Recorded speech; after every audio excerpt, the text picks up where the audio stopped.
வணக்கம் அன்பு நண்பர்களே, இன்றைய ஆயுத நிகழ்ச்சிக்கு உங்கள் அனைவரையும் அன்போடு வரவேற்கிறேன். சேவல் சண்டை தடை காலத்தின் கட்டாயமா என்ற தலைப்பில் இன்றைய நிகழ்ச்சியில் விவாதிக்க இருக்கிறோம்.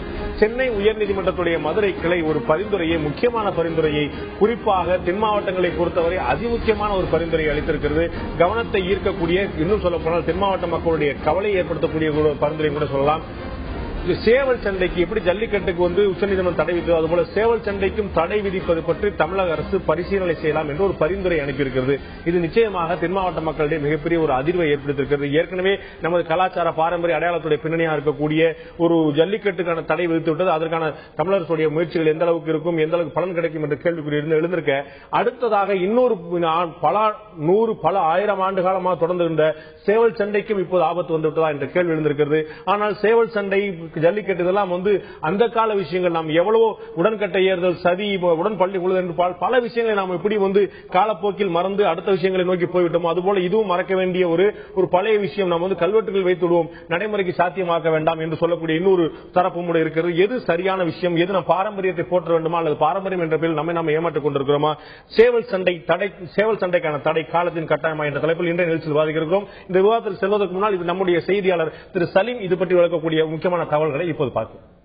கோழிச்சண்டை பொறுத்தவரை இந்தியாவில் மட்டுமல்ல, உலகத்தில் பெரும்பாலான நாடுகளில் கோழிச்சண்டை நடந்து வந்திருக்கின்றது அப்படின்னு சொல்லி நமக்கு தகவல்லாம் எடுத்து காட்டுகிறது. இன்று நேற்று அல்ல, 6000 வருஷத்திற்கு முன்பிலிருந்தே கோழி சண்டை நடந்து வருகிறது அப்படின்னு சொல்லி நமக்கு தகவல்கள்லாம் எடுத்து காட்டுகின்றன.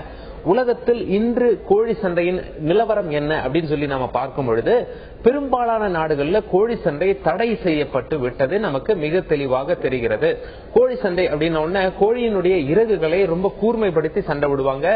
ஒரு சில இடங்கள்ல கோழி கால்ல பிளேடு கட்டி சண்டை விடுவாங்க. அதனால உலகத்தில் பெரும்பாலான நாடுகள் என்ன பண்ணிருக்காங்க, முதல்ல கோழி சண்டையை தடை பண்ணிருக்காங்க. எதன் காரணமா அப்படின்னா, மிருக வன்கொடுமை தடுப்பு சட்டம் அப்படின்னு சொல்லி காரணம் காட்டி ஒரு சில நாடுகள்லாம் தடை பண்ணிருக்காங்க. இன்னும் ஒரு சில நாடுகள் இதை வைத்துக் கொண்டு சூதாடுபவர்கள் தடை செய்திருக்காங்க. அதாவது கோழி சண்டையை வச்சும் நிறைய பேர் பணம் கட்டி எந்த கோழி ஜெயிக்க போகுது அப்படின்னு சொல்லி சூதாடுவார்கள். இதனால தடை செய்திருக்கிறார்கள். எந்தெந்த நாடு தடை செய்திருக்காங்க அப்படின்னு சொல்லி இப்ப நாம பார்த்தா, 2016ஆம் ஆண்டு ஒலிம்பிக்ஸ் நடக்க போற பிரேசில்ல கோழி சண்டை தடை செய்யப்பட்டிருக்கு. இது மிருக வன்கொடுமை தடுப்பு சட்டத்தின் கீழ் தடை செய்யப்பட்டிருக்கு. அமெரிக்காவை பொறுத்தவரை 50 மாநிலங்களிலும் கோழி சண்டை தடை செய்யப்பட்டிருக்கு. ஐரோப்பாவில் கோழி சண்டை தடை செய்யப்பட்டிருக்கு பெரும்பாலான நாடுகள்ல. இங்கிலாந்தை பொறுத்தவரை தடை, ஆஸ்திரேலியாவை பொறுத்தவரை தடை, ஜப்பானை பொறுத்தவரை கோழி சண்டை தடை அல்ல, ஆனா கோழி சண்டையை வைத்துக் கொண்டு சூதாடுவது தடை செய்யப்பட்டிருக்கு. பாகிஸ்தான்லயும் ஜப்பான்லயும் நீதிமன்றம் மிக தெளிவாக என்ன கூறியிருக்கு அப்படின்னா, ஹைகோர்ட் என்ன சொல்லிருக்காங்க அப்படின்னா, இந்த நீதிமன்றம் குடிமக்களின் உரிமைகளை மட்டுமல்ல, வாயில்லா சக ஜீவிகளின் உரிமைகளையும் பாதுகாக்கத்தான் அப்படின்னு சொல்லி ஹைகோர்ட்டின் நீதிபதி சொல்லியிருக்கிறது. கோழி சண்டை தடை மீதான விவாதத்தை வலுவடைய செய்திருக்கிறது.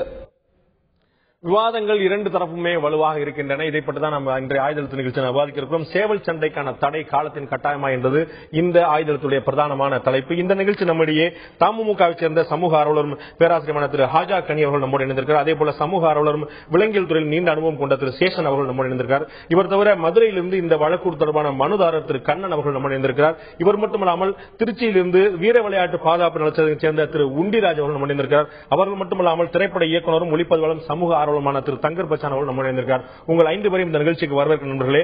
நான் முதல்ல மதுரையை சேர்ந்த திரு கண்ணன் ஆரம்பிக்க விரும்புறேன். சுருக்கமா உங்கள்ட்ட தெரிஞ்சுக்க விரும்புறேன்.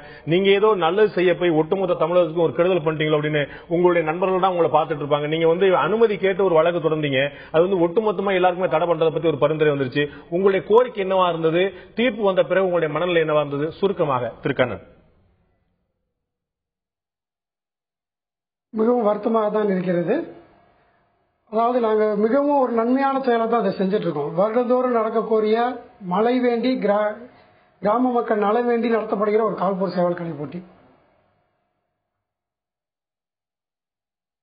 இது மழைக்காக மட்டும்தான் நடத்தப்பட்டது அப்படின்னு சொல்லி உங்களுக்கு கோயில் நடத்தப்படக்கூடிய ஒரு விஷயம் அப்படிங்கிறது உங்களுடைய பார்வையா பாக்குறீங்க? இது சொல்லுங்க கண்ணன். இல்ல சார், இதுல 2 விஷயங்கள் இருக்கு. கிராம நலன்கள் ஃபர்ஸ்ட்.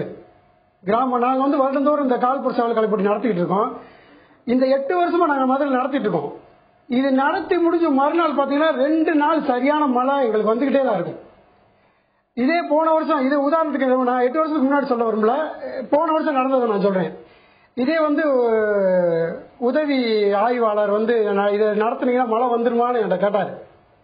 நடத்துருமா, இது மழை வந்துருமா அப்படின்னு கேட்டாரு.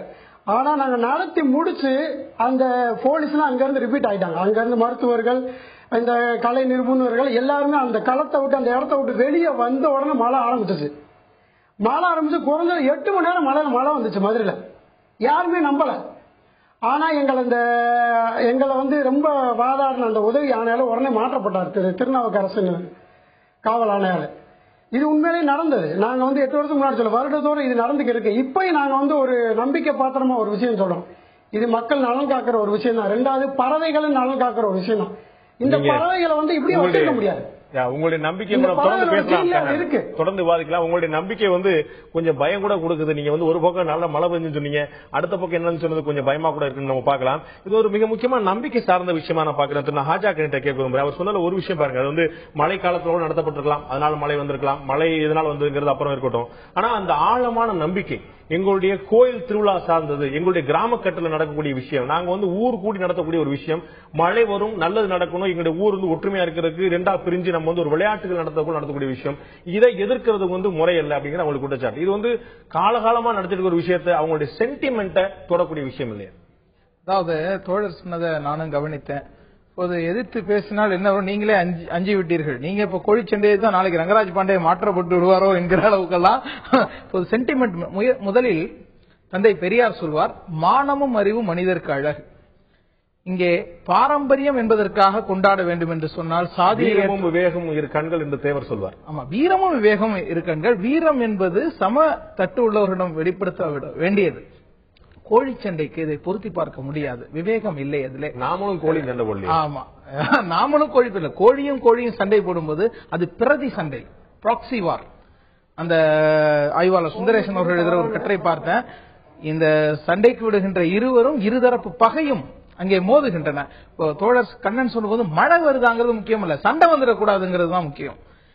2வது, காலங்காலமாக பல விளையாட்டுகளை நாம் கைவிட்டு வருகின்றோம். சிலவை அருங்காட்சியகத்தில் மட்டுமே இருக்கத்தக்க. உதாரணத்துக்கு லாந்தர் விளக்கு என் பாட்டம் பயன்படுத்தியது என்பதற்காக நான் லாந்தர் விளக்கை கண்ணன் கொஞ்சம் பொறுமையா இருங்க. நான் ஒவ்வொருத்தரும் ஒரு முதல் கட்ட கருத்து கேட்டு உங்களை திரும்ப. அதாவது காலத்துக்கு ஏற்ப இப்போது தமிழ்நாட்டில் மட்டும் இல்ல, பல தொன்மையான சமூகங்கள்ட்ட இருந்து வந்த பழக்கம் தான். அமெரிக்காவே உலுக்கிய ஒரு நாவல் தி ரூட்ஸ், அலெக்ஸ் ஹெய்லி எழுதினது. அதுல கோழி ஜார்ஜ்னு ஒரு கேரக்டர் வரும். இந்த கோழியை பழக்கப்படுத்தி சண்டைக்கு விடுவது யார்கிட்ட அடிமையின மக்கள்கிட்ட இருந்தது. இன்றைய இளைஞர்கள் சேவல் சண்டையிலிருந்து தூவல் சண்டைக்கு, தூவல்னா பேனா, எழுதுகோள் சண்டைக்கு, அதாவது கத்தியை தீட்டாதே புத்தியை தீட்டு என்கிறார்கள். அன்று கல்லை தூக்கி காட்டினால் திருமணம், மாட்டை அடக்கினால்தான் மணப்பெண் கிடைக்கும் என்ற நிலையெல்லாம் மாறி இன்றைக்கு அவன் என்ன உத்தியோகம் புருஷ லட்சணம் என்று மாறிவிட்டது. காலம் மாறி இருக்கிறது, களம் மாறி இருக்கின்றது என்ற போது இன்றைக்கு கால்பந்தாட்டம், உலக கோப்பை கால்பந்தாட்டம் பாரம்பரிய விளையாட்டா? கிரிக்கெட்டுக்கு இந்தியாவில் மிகப்பெரிய ரசிகர் கூட்டம் உருவாக்கி இருக்கிறார்கள். அது பாரம்பரிய விளையாட்டா? ஆகவே பாரம்பரியம் என்பதில் 2ஆ பார்க்கணும். அது மட்டும் நான் சொல்லி முடிக்கிறேன். நான் முதல் கட்ட எல்லாத்தையும் கேட்டுக்கிறோம். பாரம்பரியம் என்பது வந்து சில இடங்கள்ல வந்து ஒரு மியூசியத்தில் வைக்கக்கூடிய, அருங்காட்சியங்களை வைக்கக்கூடிய விஷயமா மட்டும் பல விளையாட்டுகள் வந்துருச்சு அப்படின்னு சொன்னாங்க. இன்னொரு கேள்வி கூட நமக்கு எழுந்திருக்கு, நம்ம தொடர்ந்து கேட்கலாம் அவர்கிட்ட. கிரிக்கெட்லயும் ஃபுட்பால்லையும் புது விளையாட்டான கிரிக்கெட்லயும் ஃபுட்பால்லையும் எவ்வளவு பெரிய மோதல் வந்திருக்கு, எவ்வளவு பெரிய கொலை கூட அந்த அரங்குகளில் நடந்திருக்கு நம்ம மறுத்துட முடியாது. சோ மரணம் என்பது சேவல் சண்டையிலையும் ஜல்லிக்கட்டுல மட்டும் தான் நடக்குதா, ஃபுட்பால் நடந்தது இல்லையா அப்படிங்கிற கேள்வி எழுந்திருக்குது. நான் வந்து திரு உண்டிராஜ், வீர விளையாட்டுகளுக்கான பாதுகாப்பை சேர்ந்த திரு உண்டிராஜ், திருச்சியிலிருந்து இணைந்திருக்கக்கூடிய திரு உண்டிராஜ் கேட்க விரும்புறேன். இது வந்து நீங்க பாரம்பரியம் சொல்லிட்டு நீங்க எத்தனை நாள் இருக்க போறீங்க? என்னுடைய ஞாபகம் சரியா இருந்தால் நீங்க வந்து ஏற்கனவே வந்து நம்முடைய உள்ளதோடு நிகழ்ச்சியில சொன்னீங்க, இது வந்து மேற்கத்திய நாடுகள் நம்முடைய கலாச்சாரத்தின் மீது நடத்தக்கூடிய ஒரு தாக்குதலுடைய இன்னொரு பரிமாணம் தான் இந்த விஷயம் சொன்னீங்க. இந்த கோழி இனங்கள், இந்த மாடு இனங்கள், இதுக்கு பிரத்யேகமா உருவாக்கப்படக்கூடிய ஒரு இனங்கள்லாம் வந்து அழிக்கப்படுவதற்கான ஒரு மறைமுக சதி அப்படின்னு சொல்லி குற்றம் சாட்டினீங்க. எந்த அடிப்படையில் அப்படி ஒரு குற்றச்சாட்டு சொன்னீங்க? அந்த குற்றச்சாட்டு உண்மையாக நீங்க நினைச்சிருந்தா?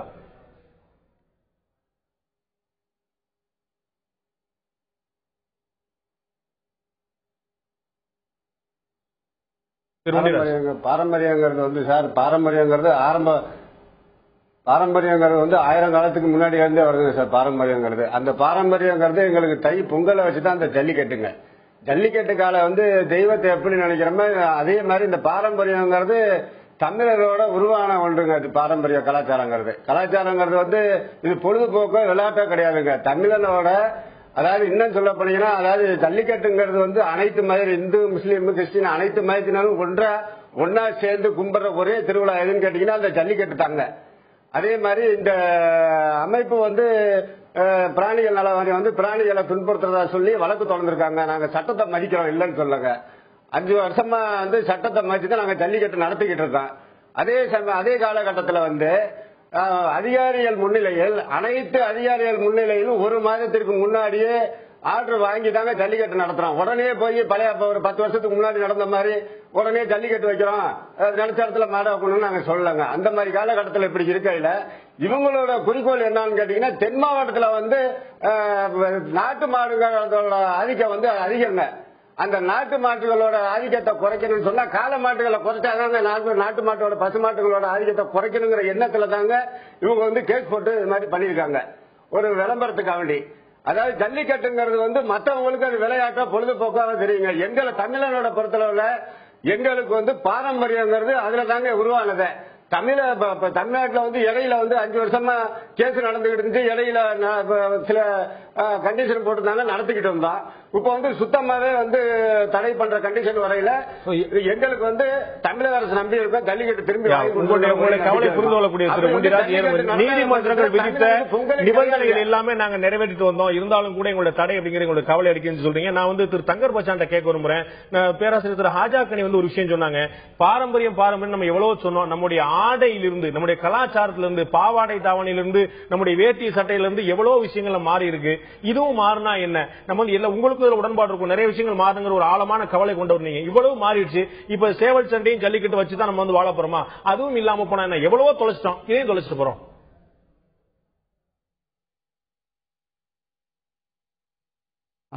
தமிழர்கள் எப்பவுமே ஒரு அந்த நேரத்தில் மட்டும்தான் சண்டை போடுவாங்க, அப்புறம் அடங்கி போயிடுவாங்க. அப்படி நிறைய நம்ம வந்து விட்டுட்டோம். நம்முடைய பொதுவாக வந்து ஒரு மனிதனத்துக்கு அவங்கவுங்களுடைய அடையாளங்கள்னு ஒன்று இருக்கு. அந்த அடையாளங்களை வந்து அழிக்கப்படும் போது ஏற்படுற எதிர்வினைகள் இதெல்லாம் நீங்கள் அறிவுபூர்வமாக பார்க்கறதுக்கு சில விஷயங்கள் இருக்கு, நம்பிக்கையோட பார்க்கறது சிலது இருக்கு. நீங்கள் அறிவுபூர்வமாக எடுத்துக்கிட்டிங்கன்னா அங்கே இந்த 1 மணி நேரம் நிகழ்ச்சி போதாது, நிறைய பேச வேண்டியிருக்கும். இதை நம்பிக்கையோட இருக்கிற ஒரு பிரச்சனையாக மட்டும் நீங்கள் பார்த்தீங்கன்னா அதுக்கு நான் வந்து ஆதரவளிப்பேன். ஆனால் இந்த சேவல் சண்டையும் தழுதல் ஜல்லிக்கட்டும் வந்து தமிழர்களுக்கான ஒரு பெரிய அடையாளம், அது அழிஞ்சு போச்சு அப்படின்னு கவலைப்பட்டீங்கன்னா, அழிக்கப்பட்ட நம்ம பிறகு நம்ம கண்டுகொள்ளாமல் இருக்கிற எத்தனையோ பிரச்சனைகளை நாங்கள் கேட்டோன்னா நீங்கள் வந்து பதிலே சொல்ல முடியாது. அதனால இதை நான் எப்படி பார்க்குறேன்னா, இது ஒரு உயிர்வதை பிரச்சனையா பார்க்குறாங்க. கால மாற்றத்தில் எல்லாத்தையும் நம்ம கொடுத்துக்கிட்டு போக வேண்டிய ஒரு கட்டாயத்தில் நம்ம இருக்கோம். நீங்கள் வந்து இதை வந்து தமிழர்களுடைய கலாச்சாரம் அது எப்படி அப்படின்னு அப்படி இல்லை. நான் வந்து இன்னைக்கு உலகம் முழுக்க இருக்கிற திரைப்படங்களை பார்க்குறோம், இலக்கியங்களை படிக்கிறோம், ஓவியங்களை பார்க்குறோம், சிற்பங்களை பார்க்குறோம். அப்போ பார்த்தீங்கன்னா இது வந்து இந்த எருதோட தொடர்புடைய இந்த சேவலோட தொடர்புடைய இந்த சண்டை மாதிரியான விஷயங்கள் வந்து திரைப்படங்கள்ல நிறைய இருக்கு. குறிப்பாக வந்து மெக்சிகன் படங்கள்ல, மெக்சிகோவில் நிறைய இருக்குது. ஐரோப்பிய படங்கள்ல அது வந்து நிறைய வரும். ஆனால் இது தமிழர்களுக்கு மட்டும்தான் அப்படின்னு வந்து சொல்ல முடியாது. அந்த கருத்து வந்து ரொம்ப தவறானது. ஒண்ணு, நீங்க அவருக்கு வந்து தமிழர்கள் தான் அப்படின்னீங்கன்னா நீங்க தமிழர்களே இல்லைன்னு நான் சொல்லுவேன். நீ வந்து எதை வச்சு நான் தமிழன்னு சொல்லுங்க, நீங்க தமிழர் இல்லைன்னு நான் சொல்றேன். அப்புறம் இது வந்து தமிழ்நாடுன்னு இந்த நம்முடைய மாநிலத்து பேரே மாத்திரம்னு நான் சொல்லுவேன். ஏன்னா தமிழ்நாடுன்னு சொல்றதுக்கான எந்த காரணமும் இங்க இல்லாம இருக்கு. அதெல்லாம் பேசணும்னா நீங்க வந்து நிறைய பேச வேண்டியிருக்கும். ஏன்னா நமக்குலாம் வந்து திருவள்ளுவர்லாம் ஒரு அடையாளத்துக்காக தான் நம்ம வச்சுக்கிட்டு இருக்கோம், ஒரு அலங்கார பொருள். திருவள்ளுவர் வச்சுக்கிட்டு நம்ம என்ன பண்றோம்னு நினைக்கிறீங்க? திருவள்ளுவர் சொன்ன மாதிரி ஒரு குறள் மாதிரி நம்ம வாழறோமா? ஆட்சியை பத்தி 10 குறள் எழுதியிருக்காரு.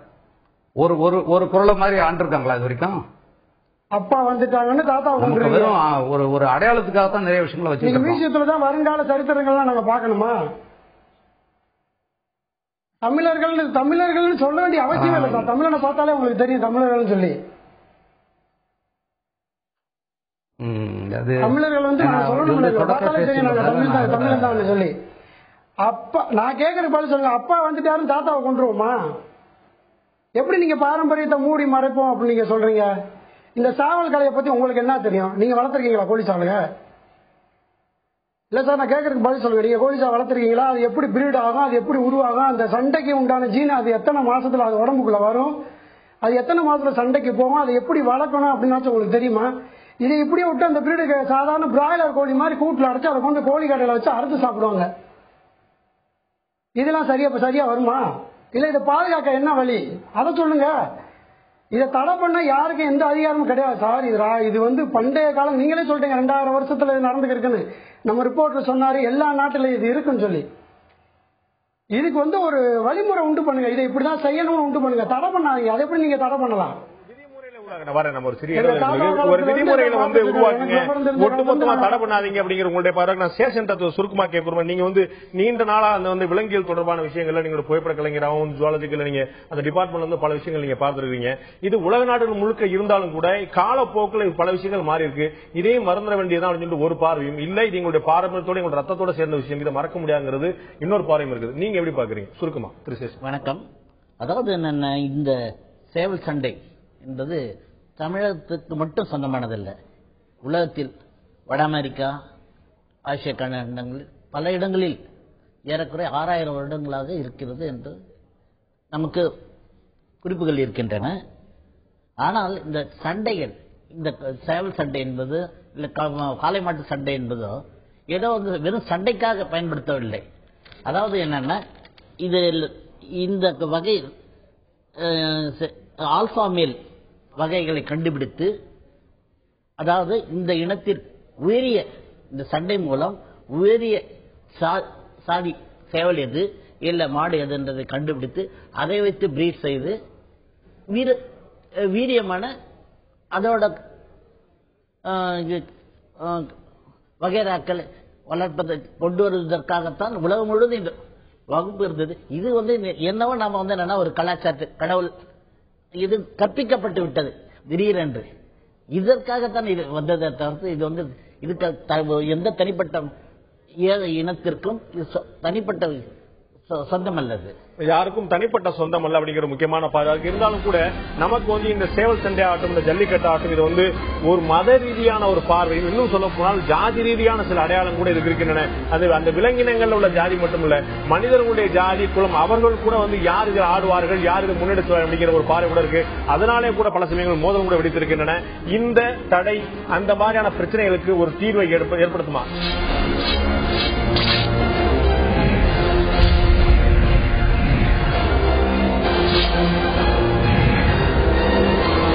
சேவல் சண்டைக்கான தடை காலத்தின் கட்டாயமா என்ற தலைப்பில் இன்றைய நிகழ்ச்சி நான் பார்த்துக் கொண்டிருக்கோம். திரு ஹாஜாக்கிட்ட கேட்கிறோம். இடைவெளிக்கு முன்னால் திரு கண்ணன் ஒரு ஆழமான ஒரு உணர்ச்சி பூர்வமான ஒரு கேள்வி எழுப்பினார்.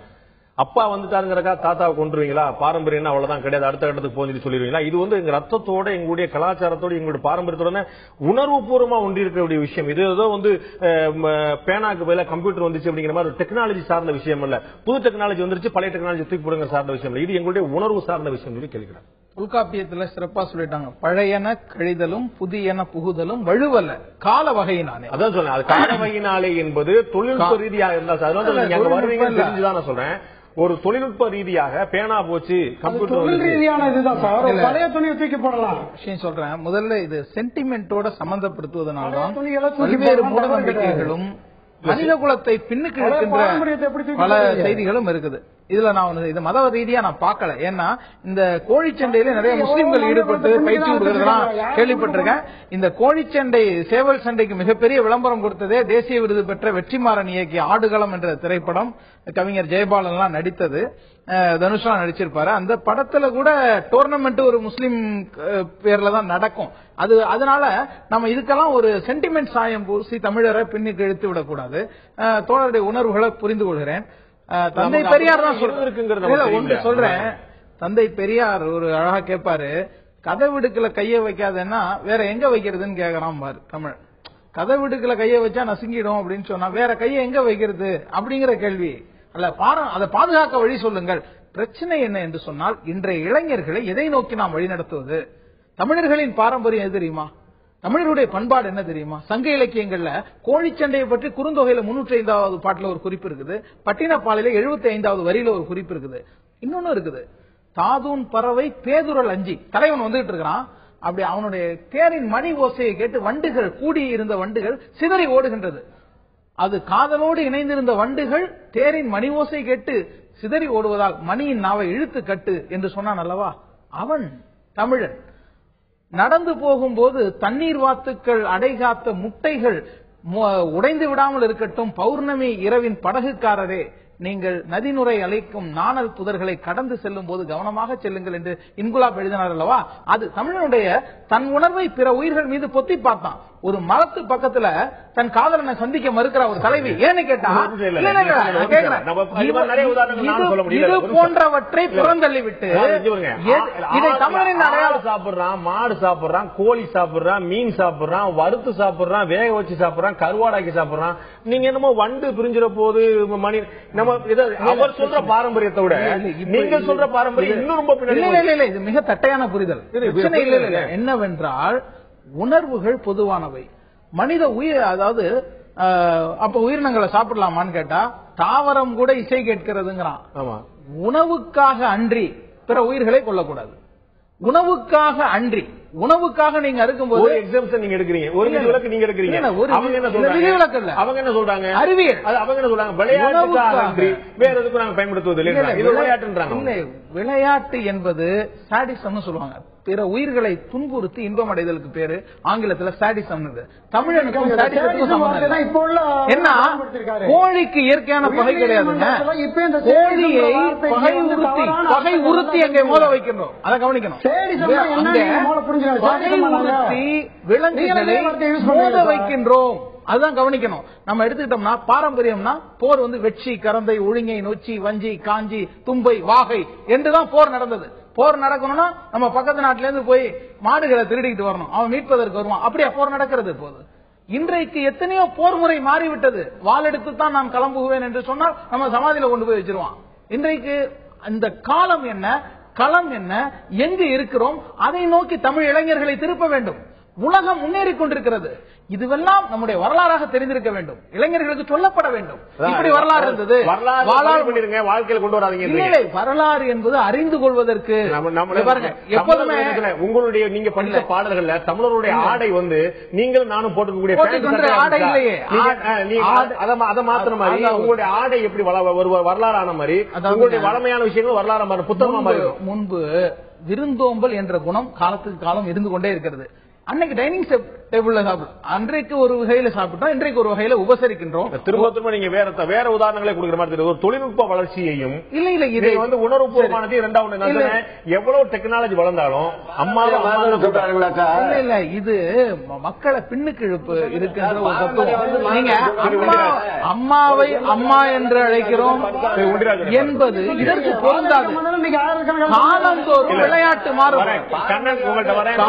காலம் மாறும், களம் மாறும், விளையாட்டு மாறும். உண்டிராஜ் சொல்லுங்க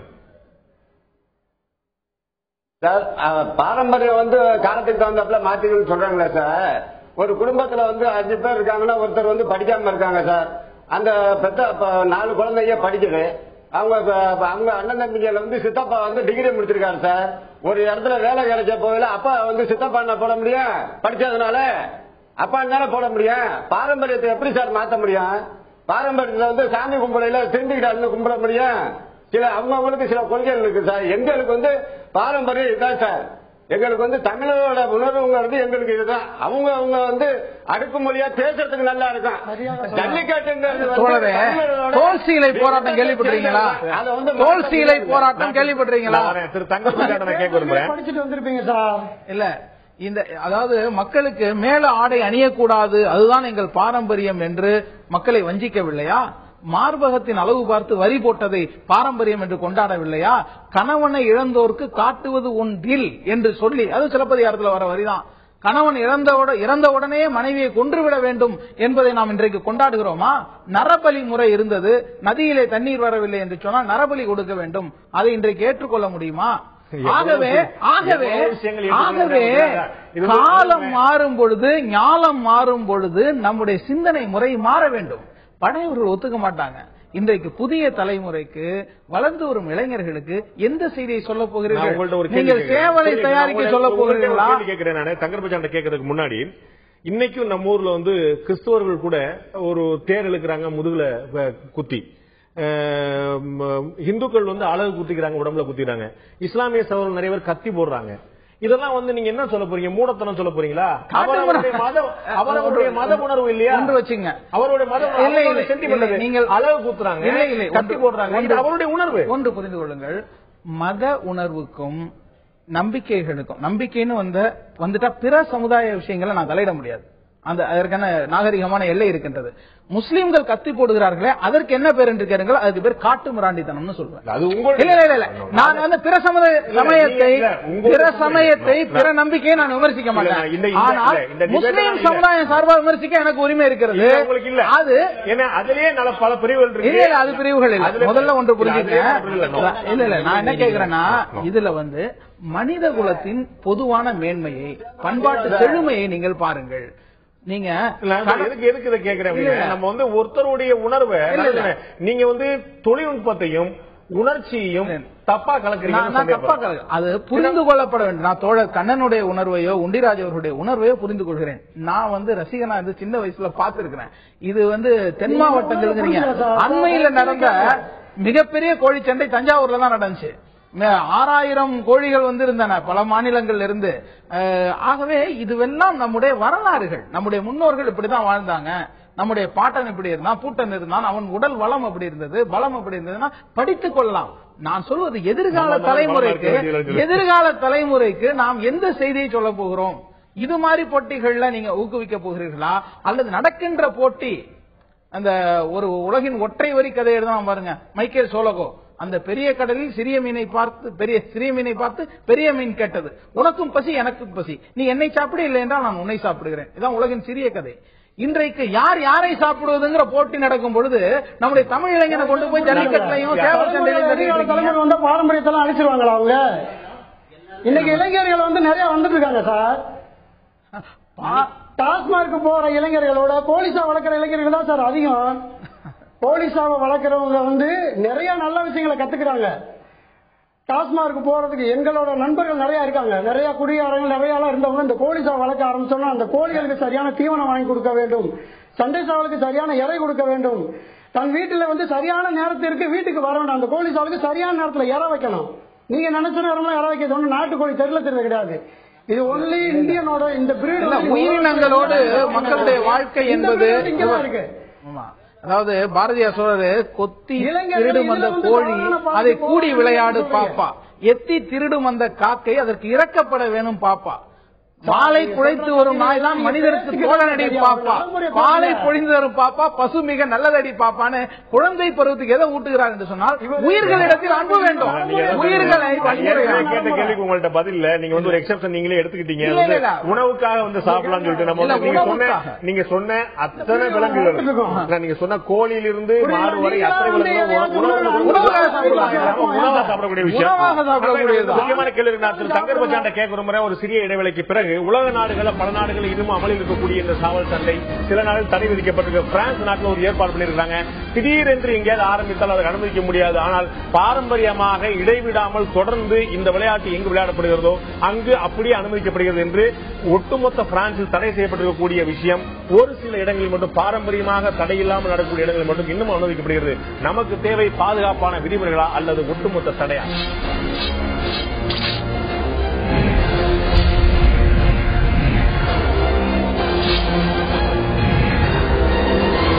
சேவல் சண்டைக்கான தடை காலத்தின் கட்டாயமா? நாமெல்லாம் சேவல் என்று சொல்லக்கூடியது வந்து தென் மாவட்ட மக்கள் அதை வந்து தொடர்ந்து பயன்படுத்தக்கூடியவர்கள், வளர்க்கக்கூடியவர்கள் சாவல் என்று சொல்லுவாங்க. சாவல் சண்டைக்கு போனேன், சாவல் சண்டைக்கு போனாங்க. நான் திரு தங்கர் பச்சாண்ட கேட்க விரும்புறேன், இந்த சேவல் சண்டை அப்படிங்கிறது, அந்த ஜல்லிக்கட்டு அப்படிங்கிறது இதெல்லாமே வந்து நம்ம வந்து ஒரு மத ரீதியான கோயிலோடு தொடர்புடைய, பொங்கலோடு தொடர்புடைய, கொடையோடு தொடர்புடைய, இன்னும் சொல்லப்போனால் ஜாதியோடு தொடர்புடைய விஷயமா கூட இருக்குது. அவங்களுடைய கட்டுல இருந்து தொடர்ந்து அந்த பஞ்சாயத்துல இருந்து அந்த கிராமங்களும் தொடர்ந்து வரக்கூடிய தனித்தனி மனிதர்கள் வந்து வளர்த்தாலும் கூட அதுக்கு நம்பர் கொடுத்து எல்லாமே முறைப்படி செஞ்சுட்டு இருக்க விஷயம். நீங்க வந்து கேட்டீங்க எவன் தமிழ் அப்படின்னு ஒரு பெரிய கேள்வி எழுப்பலாம் சொன்னீங்க. நிச்சயமா அது ஒரு வாரத்தை முடியக்கூடிய விஷயம் இல்ல. இருந்தாலும் கூட ஒரு வழமையா நடக்கக்கூடிய விஷயம்.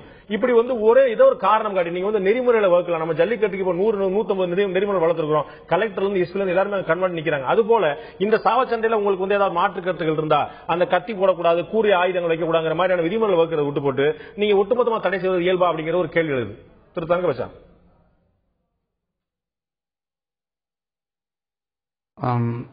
இந்த சண்டை வந்து முழுமையா தடை பண்றதா இல்ல அதுக்குள்ள வந்து விதிமுறைகளை வகுக்கிறதா அப்படிங்கிறது வரும்போது இதே தான் வந்து ஜல்லிக்கட்டுக்கும் நடந்தது. அதுக்கும் விதிமுறைகள்லாம் வகுத்தாங்க. அதையும் மீறி நம்முடைய தமிழர்கள் அதை நடத்தினாங்க. பிறகு ஒட்டுமொத்தமாக தடை செய்துட்டாங்க. இப்ப நான் இந்த இடத்துக்கு இந்த நிகழ்ச்சிக்கு நான் வந்ததே காரணங்க பாண்டே. இடையில யாரும் பேசுறதா இருந்தா நான் பேச மாட்டேன். நான் ஒரு தமிழன்கிற ஒரு உணர்வுல தான் வந்தேன். மற்றபடி சேவலுக்கு எனக்கு அதுக்கும் எல்லாருமே அதே உணர்வுல தான் இருக்கும். தமிழர்கள் இன்னைக்கு வந்து உலகத்திலே மறுத்து போன மொத்தமா மறுத்து போய் இருக்கிறது யாருன்னு கேட்டா தமிழன் தான் நான் சொல்லுவேன். காரணம், அவனை சுற்றி வந்து ஒவ்வொரு நாளும் அழிகிற அவனுடைய அடையாளங்கள் கொஞ்சம் நிஜம் கிடையாது. அதுக்கான உணர்வை வந்து சும்மா வந்து நம்ம எல்லாம் வெளிப்படையா வந்து மேலோட்டமா பேசுறோமே தவிர அரசியல் மேடைகள்லையும் இந்த மாதிரி தொலைக்காட்சி நிகழ்ச்சியில தான் வந்து தமிழை நம்ம வந்து பேசிக்கிட்டு அதை தமிழர்கள் மாதிரி நடிச்சுக்கிட்டு இருக்கோமே தவிர நம்மளாம் தமிழர்களா கிடையாது. ஏன்னா நம்ம வந்து முதல்ல வந்து இதை நான் அடிக்கடி சொல்றதுதான், ஒரு நிமிடம் தமிழ்ல பேசின எல்லா தமிழும் சும்மா வச்சு பாருங்க. ஒண்ணு தமிழர்களா இருக்க போய் தான் இதெல்லாம் இந்த பாரம்பரியத்தெல்லாம் நாங்க பாதுகாத்து கொண்டு வந்துருக்கோம். இன்னைக்கு சாதாரண குடும்பத்துல பிறந்த ஒரு ஹைகோர்ட்ல போய் ஒரு நான் பேசி முடிச்சிடுறேன். அவரு கோழியில நின்றுட்டு இருக்காரு. எங்களுக்கு கோடிக்கணக்கான வருமானம் இருக்கா, லட்சக்கணக்கான வருமானம். பாண்டிய அவர் சேவல்ல உட்காந்துட்டு இருக்காரு. நான் வந்து நான் ஒரு வேற ஒரு விஷயத்துக்கு வந்திருக்கேன்.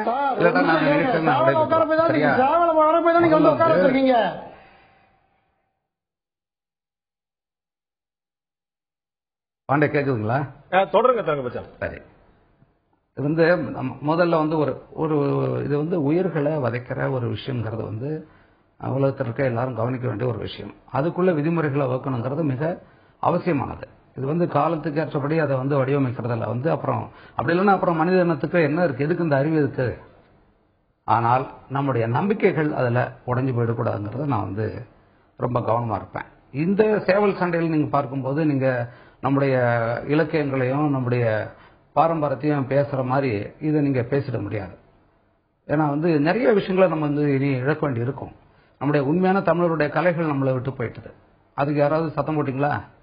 மொழியே உங்களை விட்டு போயிடுச்சுன்னா எந்த தமிழுங்க 100 பேர் நடந்து போனாலும் 2 பேருக்கு தமிழ்ல பிறந்த பெரிய விஷயம். இன்னைக்கு போய் நீங்க மாரியம்மாள், மாரிமுத்து, மாரியப்பன், பச்சைமுத்துன்னு பேர் வைப்பீங்களா? சிரிக்கிறான். அது நம்முடைய உண்மையான தமிழ் பேர்கள். அதெல்லாம் நமக்கு எதுவுமே கிடையாது. எவனுக்கும் தமிழையும் பேர் கிடையாது. நீங்க எங்க திரும்பினாலும் தமிழ் கிடையாது. தமிழ்ல பேசுற பிள்ளைகளை வந்து பள்ளிக்கூடத்தில் அடிக்கிறானுங்க, தண்டனை கொடுக்குறானுங்க. தமிழ்நாட்டில் தமிழே கிடையாது. இப்போ வந்து தமிழ் வழி கல்வி கிடையாது. அது தெரியல உங்களுக்கு? தமிழை அவனும் படிக்க போறது கிடையாது. ஆனா பெரிய தமிழ் கலைகள்ங்கிறோம், பெரிய தமிழர்கள்ங்கிறோம், அவனுக்கு அடையாளங்கிறோம், பெரிய இதெல்லாம் கொண்டாடிக்கிட்டு ஒரு இழவுங்க ஒண்ணுமே கிடையாது. நம்ம தமிழ் வந்து நீங்க கவலைப்படுற அளவுக்கு வெள்ள தமிழின் சாகும் மூடன் சொன்னான்னு சொல்லிட்டு ஒரு கவலைப்பட்டது போல அப்ப இருந்தே அந்த கவலை இருந்துட்டே இருக்கு. நிச்சயமா நீங்க நம்ம எல்லாம் தொடர்ந்து நம்ம முயற்சி பண்ணுவோம். தமிழ் வந்து நீங்க நான் திரு சேஷன் கேட்க விரும்புறேன். இது ஒரு முக்கியமான விஷயம் பார்த்தோம்னா, ஏற்கனவே பல நாடுகள் வந்து இருக்கு. சில நாடுகள் வந்து தடை விதிக்கப்பட்டிருக்கு. அப்ப சில நாடுகள் நான் ஏற்கனவே சொன்ன மாதிரி பிரான்ஸ் போன்ற நாடுகள்ல எக்ஸம்ஷன் கொடுத்து தொடர்ந்து எங்க நடக்குதோ அங்க நடக்குன்னு சொன்னா, இப்ப தமிழகத்துல இந்த சாவல் சண்டையோ அல்லது ஜல்லிக்கட்டோ 300 இடங்கள் நடந்துட்டு இருந்த இடம் தாண்டி 30 இடங்கள் 40 இடங்கள் சுருங்கிருச்சு. ஒட்டுமொத்தமா அதிகாரப்பூர்வமா அரசோட அங்கீகாரம் பெற்று நடக்கக்கூடியது 30 இடங்கள் மேல ஜல்லிக்கட்டு இடம் 39 இடமா நடக்குன்னு சொல்றாங்க. அப்ப அங்கீகரிக்கப்பட்ட முறையில் நடக்கிறதா தொடர்ந்து நடத்தல என்ன சிரமம் இருக்க முடியும்? ஏன் கூடாது? ஐயா, இன்னைக்கு இந்த ஜட்ஜ்மெண்ட் மதுரை ஹைகோர்ட்ல அந்த ஜட்ஜ்மெண்ட் பார்க்கணும். அந்த மதிப்புக்குரிய நீதியரசர் வந்து சரியா சொல்லியிருக்காரு. என்னன்னா, இன்னைக்கு அந்த காலகட்டங்களில் நமக்கு வந்து என்னன்னா பொழுதுபோக்கு வந்து அதிகமா கிடையாது. ஆனா இன்றைக்கு பொழுதுபோக்கு நிகழ்ச்சிகள் அதிகமா. அந்த காலகட்டங்களில் சேவல் சண்டை, கிரிக்கெட் பாருங்க. இல்ல இருங்கய்யா சொல்லி முடிக்க. நான் ஏற்கனவே சொல்லிட்டேன். இந்த அதாவது தங்கர் பச்சன் கூறுவது போல் நம்ம அடையாளங்களை காக்க சில பாரம்பரிய விளையாட்டுகள் நிச்சயம் காக்கப்பட வேண்டும். ஆனால் அதற்கு வழிமுறை கொண்டு வர வேண்டும், சரியான நெறிமுறைகள் கொண்டு வர வேண்டும். இவை கொண்டு வரப்படாவிட்டால் இன்னைக்கு காங்கேயம் காளைகள் இது அடிமாட்டு சண்டைக்கு போறது. நான் காங்கேயத்தில் வந்து இதுக்கு காங்கேயம் பக்கத்தில் குட்டப்பாலை என்ற இடத்தில் ஒரு இதுக்கு காங்கேயம் காளை பண்ணைக்கு போயிருந்தேன். அங்க அவங்க எவ்வளவு ஆசையா அந்த மாடுகளை வளர்க்கறாங்கன்னு நான் பார்த்திருக்கேன். அது பூரா வந்து அடிமாட்டு சந்தைக்கு வந்து உங்கள்ட்ட வரேன். புரியுது உங்களுடைய வேலை நான் புரிஞ்சுக்கிறேன். அதே போல இன்னைக்கு வந்து இந்த சேவல் சண்டையில என்னன்னா பெரும்பாலும் எத்தனை வகையான வகைகள் ரேஜா, சனட்டால், ஆமா கல்கட்டா, இவை எல்லாம் அப்படியே அழிஞ்சு போகும். அதுதான் திரு கண்ணன் கவலையா தெரிவிக்கிறார். திரு கண்ணன் உங்கள்ட்ட தான் கேட்க விரும்புறேன். இதுல பாத்தீங்கன்னா ஒரு ஜல்லிக்கட்டுக்கு வந்து நிறைய நெறிமுறைகள் வழங்கப்பட்டன. உச்சநீதிமன்றம் பல்வேறு கெடுபிடிகளை கடுமையான நிபந்தனைகள் வளர்த்தது. அந்த நிபந்தனைகளுக்கு பிறகு அந்த ஜல்லிக்கட்டு தொடர்பில் ஒரு நியாயம் சொல்லி நம்ம பார்க்கலாம். அவங்க வந்து அப்படிதான் கோரிக்கை வச்சிட்டு இருக்காங்க. ஆனா உச்சநீதிமன்றம் இப்ப ஒட்டுமொத்தமா தடை வச்சிருக்கு. தமிழக அரசுக்கு அப்பீல் பண்ணிருக்காங்க. என்ன வருங்க பார்ப்போம். இதே போல சேவல் சண்டைக்கு சில ஒழுங்கான ஒரு வழிமுறைகள், ஒரு வழிகாட்டுதல் இருந்தா அதை தொடர்ந்து நடத்தலாமா, இல்லாட்டி ஒட்டுமொத்தமா தடை தான்? நீங்க வந்து இந்த கத்தியா சொருகிறது, நகத்துல வந்து கத்திய சொருகிறது போன்ற விஷயங்கள், உயிர் பலி, சேவலோட உயிர் பலி போன்ற நடக்குது, பல விஷயம் நடக்குது. இதுக்கு நீங்களே ஒரு நெறிமுறை வளர்த்துட்டீங்கன்னா அரசாங்கம் தலையிட வேண்டிய அவசியம் ஏற்படாது இல்லையா? சின்ன விஷயம் சொல்றேன். கலிபோர்னியாவில் இல்ல சார், இது முதல்ல தெரிஞ்சுக்க வேண்டியது வேற்றுக்கால் சேவல் கலை போட்டி. இது வந்து கத்தி போர் கிடையாது, சரியாக தெரிஞ்சு கொள்ள வேண்டும். இது வந்து வெற்றுக்கால பறக்கக்கூடிய ஒரு சேவல் கலை போட்டி. சரியா வந்து இதை எல்லாரும் கத்திக்கட்டுக்கு எங்களுக்கு எந்த சம்மந்தமும் இல்ல. இன்னைக்கு ஜல்லிக்கட்டை தடை பண்ணுவாங்க, நாளைக்கு வந்து ரேஸ் மாடுகள் அதை தடை பண்ணிட்டாங்க, இன்னைக்கு அடுத்து எங்கள் சாவ சண்டையை தடை பண்றாங்க, அது நிறைய அந்த கடாக்கள் வளர்த்துக்கு இருக்காங்க, அதை தடை பண்ணுவாங்க. நாளைக்கு உழவுகளை உழுவதையே தடை பண்ணுவாங்க. நீ விசில் வச்சு உழுதுக்க, மாடை வச்சு உழுவ வேணாம்னு சொல்லிட்டாங்க. இப்ப அந்த மாடெல்லாம் அடிமாட்டுக்கு போயிருச்சு. எவ்வளவு விலங்குகள் இன்னைக்கு கறிக்கடையில போய் கறிக்கடையில் தான் கிடக்கு விலங்குகள்லாம், அதை பராமரிக்க யாருக்கும் தெரியல. எங்க சாவ சண்டையில இது வந்து கத்திக்கட்டு கிடையாது. நல்லா எல்லாரும் தெரிஞ்சுங்க, வேற்றுக்கால் சேவல் கலை போட்டி. இதோட மேட்ச், இதோட ரூல்ஸ் அண்ட் ரெகுலேஷன்ல ஏற்கனவே வந்து இது ஒரு 14 விதிமுறைகளை வகுத்திருக்காங்க. அதோட ஃபுல் ஆதாரத்தை ஏற்கனவே அனுமதி கொடுத்த ஏசி கணேசன் அவர்கள், மதுரை மாவட்ட, இப்ப அவர் வந்து ரிட்டையர்ட் ஆயிட்டாங்க. அவர் வந்து ஒரு 14 விதிமுறைகள் கொடுத்திருக்காரு. அந்த விதிமுறைகளுக்கு உட்பட்டு தான் நாங்க நடத்திட்டு இருக்கோம். கிட்டத்தட்ட 8 மருத்துவர்கள் இருந்திருக்காங்க. அரசாங்க மருத்துவர்கள் 8 பேர் இருந்து இந்த விதிமுறைக்கு உட்பட்டு தான் இது நடந்திருக்கு. அங்க ஏதாச்சும் தவறுகள் நடந்திருந்தா நீங்க சொல்லுங்க. அப்படியே தவறு நடந்திருந்தா அத்தனை காவல்துறையினர் சும்மா விடுவாங்களா? நீங்க சொல்ற மாதிரி இதுல வந்து இதுல வந்து சேடினம்னு ஒரு வார்த்தைகள் ரொம்ப பயன்படுத்திருக்காங்க. இத வந்து அதாவது தமிழ்நாட்டில் வந்து 30% வேறு மிருகங்களோட தொடர்புடையவர்கள் இருக்காங்க. நல்லா தெரிஞ்சுக்கங்க. ஆடு, மாடு, கோழி வளர்ப்பு நிறைய 30% பேர் இதுல இருக்காங்க. இதை வைத்து தொழிலா பண்ணக்கூடிய பல பேர் இருக்காங்க. கௌரவத்துக்கு வளர்க்கக்கூடிய சில பேர் இருக்காங்க. தான் கஷ்டப்பட்டாலும் இந்த ஜீவராசிகளுக்கு உணவு கொடுத்து இதை நம்ம கூடயே வச்சுக்கணும்னு பல பேர் இருக்காங்க. இதை யாருமே புரிஞ்சுக்கிறதுல, எங்க உணர்வுகளை மதிக்கிறது இல்ல. இதை சேடி இவங்க சண்டை விட்டு ரத்த வடிதா வேடிக்கை பாக்குறாங்க. அது கத்திக்கட்டு, அதுக்கு இங்க கொண்டு வராங்க. அந்த சாப்டர் வேற, இந்த சாப்டர் வேற.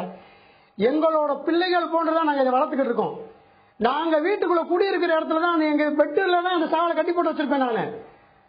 சின்ன துன்பம் கூட அந்த சாவலுக்கு வராது. லேச கால ஒரு முள்ளு பட்டா கூட அதை எடுத்து அதுல உடனே ஒரு மெடிக்கல் ட்ரீட்மெண்ட் பேண்டேட் போட்டு தான் அதை வீட்டுக்குள்ள கட்டி போட்டிருப்போம்.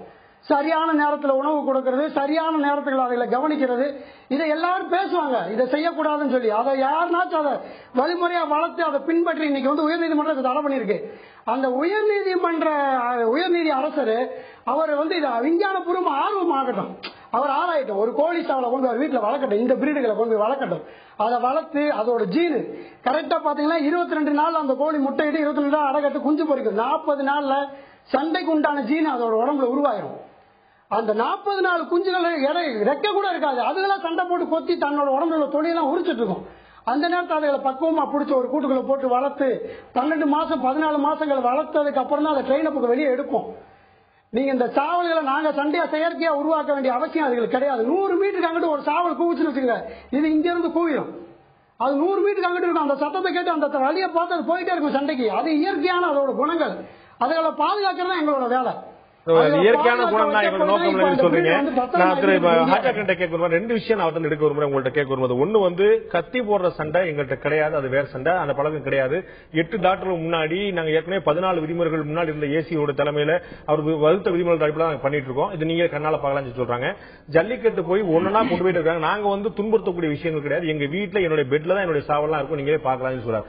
சோ அதுல உயிர் கொலையோ உயிர் பலிக்கோ வாய்ப்பு இல்ல, சாவலுக்கு கூட எந்த வாய்ப்பும் கிடையாது அப்படின்னு சொல்லும் போது அது தடை வைக்கிறதுக்கான காரணம் என்ன, அவசியம் என்ன, தேவை? தோழர் அவர்கள் உணர்வோடு கலந்த ஒரு கண்ணன் பேசுனத அந்த களத்தில் இருக்கிறவர். நான் வந்து அதுல இருந்து பொதுவான சில செய்திகளை சொல்ல விரும்புறேன்.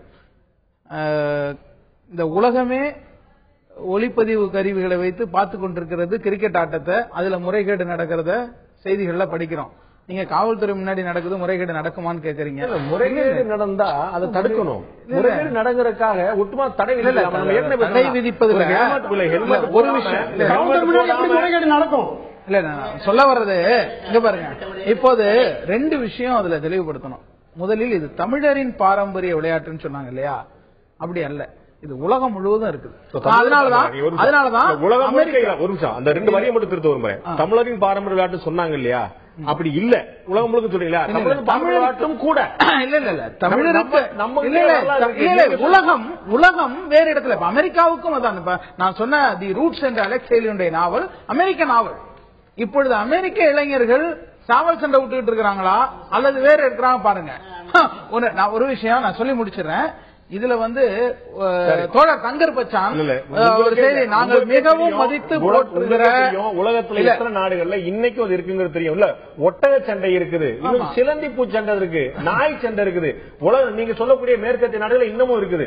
அவங்க மாடை குத்தி தீ வச்சு போராட்டம் நீங்க சொல்லக்கூடிய இதை நம்ம அது பண்ணல. இதை நான் முன்மாதிரியா எடுத்துக்கொள்ளவில்லை. நான் வெளியிலிருந்து பார்த்தால் கலை செல்வங்கள் முன்னேற்றங்கள் அதை பாருங்கள். வெளியில இருக்கிற மூடத்தனங்களையோ அல்லது மூர்க்கத்தனங்களையோ நாம் ஏற்றுக்கொள்ள வேண்டியதில்லை. நமக்கு இன்றைக்கு தோழர் தங்கர் பச்சான் அவர்கள் நாங்கள் மிகவும் மதித்து போற்றக்கூடிய ஒரு இயக்குனர் ஒரு கவலையை வெளியிட்டாரு. தமிழன் என்பதை அடையாளப்படுத்துவது அவனுடைய மொழி, அது செத்து கொண்டிருக்கிறது. அவனுடைய பண்பாடு இறந்து கொண்டிருக்கிறது. ஒரு மணித்துளி முழுமையாக தமிழ் பேச மறுக்கிறானே தமிழன், தமிழ் நாவிலிருந்து தமிழ் விடைபெற்று விட்டதே என்று கவலைப்பட்டார். அதை பற்றி கவலைப்படுவதற்கோ தமிழர்களுடைய பண்பாட்டு விழுமியங்களை பாதுகாப்பதற்கோ நாம் அக்கறை செலுத்த வேண்டும். இந்த கோழி சண்டை என்பது முக்கியமாக பண்பாடு 2 வகைப்படும். எவ்வளவு பேர் நம்ம என்னுடைய மதத்தை இழிவுபடுத்தான், அந்த சரஸ்வதி அப்படி காட்டிட்டான், அப்படி காட்டா நம்ம எவ்வளவு பேர் நம்ம சண்டைக்கு போறோமே. நமக்கு அவங்க அவங்களுடைய உணர்வு சார்ந்த விஷயம், உணர்வு சார்ந்த செய்திகள்ல நீங்க பார்க்கணும். மக்களுக்கு சில நேரங்களில் இருக்கக்கூடிய திரையுலகத்தில் தமிழ் எத்தனை சதவீதம் இருக்கிறது? தமிழில் பெயர் வைத்தால் வரிவிலக்கு என்று சொன்ன பிறகுதான் இந்த திரையுலகம் வந்துச்சு. அன்னை மாதிரி 4 பேர் நல்ல உயிரோட்டமான படம் எடுக்கிறாங்க, தமிழ் பேசுறாங்க. அந்த இருட்டு இருக்கிற இடத்துலதான் ஒரு விளக்கு இருக்கும். பல பேர் சீரழித்துக் கொண்டிருக்கின்ற தமிழ் திரையுலகில் தங்கர் பச்சானும் இருந்து சீர்திருத்தத்துக்காக போராடி கொண்டிருக்காரு பேசுறாங்க. அதுபோல கவலையற்றிருக்கின்ற தமிழனுக்கு கவலை ஊட்ட வேண்டும். எதை பற்றி?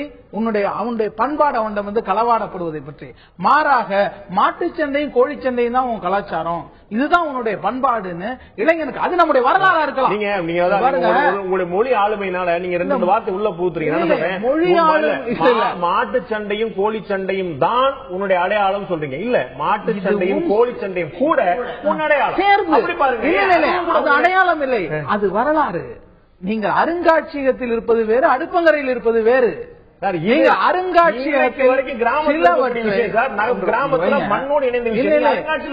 மண்ணோடும் மனித உணர்வுகளோடும் கலந்த பலவும் இன்று இல்லை. அன்றைக்கு மாட்டை அடக்கினால்தான் மணமகன், இன்றைக்கு மாட்டை அடக்கினாதான் கல்யாணம் நடக்கும்னா யாருக்காவது நடக்குமா? உங்களுக்கு நடக்குமா? எனக்கு நடக்குமா? நடக்காது. மனித மதிப்பீடுகளும் விழுமியங்களும் காலத்துக்கு காலம் மாறக்கூடியவை. மாறும்போது தானா எல்லாம் மாறும். நீங்க சொன்னபடியே பாவாடை தாவணிக்கான ஈர்ப்பு போயிருச்சு, வேட்டி சட்டைக்கான ஈர்ப்பு போயிருச்சு. நீங்க தடை விதிக்கல, மாறிச்சு. அது போல அது மாறிட்டு போகுது, நீங்க தடை விதிக்கிறீங்க. தானாக மாறுவது வேறு. தடை விதித்தல் என்பதுல அரசாங்கமும் அந்த போட்டியை நடத்தக்கூடியவர்களும் செய்திகளை வைக்கிறாங்க. நீதிமன்றம் சொல்லி இருக்குது இதுல உயிர் வதை இருக்கிறதுன்னு. நாம சில விஷயத்தை நம்ம எப்படி பார்க்கணும்னா, இல்ல நீங்கள் அறிவின் பின்புலத்திலிருந்து சிலவற்றை பார்க்க வேண்டும். நமக்கு கடந்த காலம் குறித்த பின்னோக்கு பார்வையும் தேவை, எதிர்காலம் குறித்த முன்னோக்கு பார்வையும் தேவை. நீங்க அதை பாருங்க. கண்டனம் கேட்கறது விருப்பப்பட்டேன். என்னன்னா, இந்த தோத்து போன கோழி என்ன செய்றீங்க நீங்க?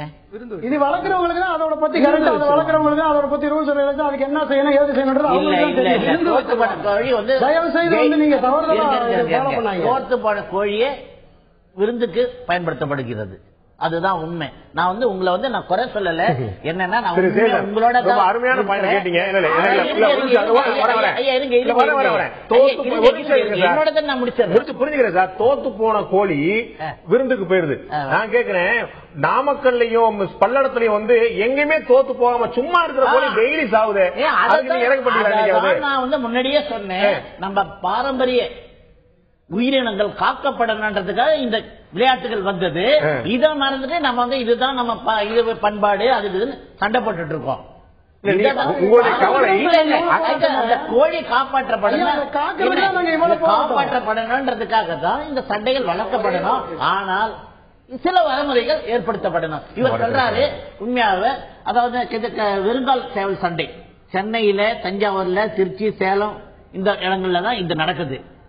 இது ஈரோடு, கரூர் சைடுல வந்து கத்தியை வச்சுதான் சண்டை நடக்கும். கரெக்டாங்க கண்ணன்? நான் சொல்றது உண்மைதானே? இல்ல அதெல்லாம் இருந்தது, இப்ப இன்னும் ஈரோடு சைடுல இந்த சண்டை இருக்கு. இல்ல அது அங்கீகரிக்கப்பட்டது இல்ல, அங்கீகரிக்கப்படாமல் இன்னும் நடந்துட்டு இருக்கு. என்ன இது நடந்துட்டு இருக்கு இன்னும். இதை வந்து நம்ம வந்து வரைமுறைப்படுத்தணும்ன்றதான்.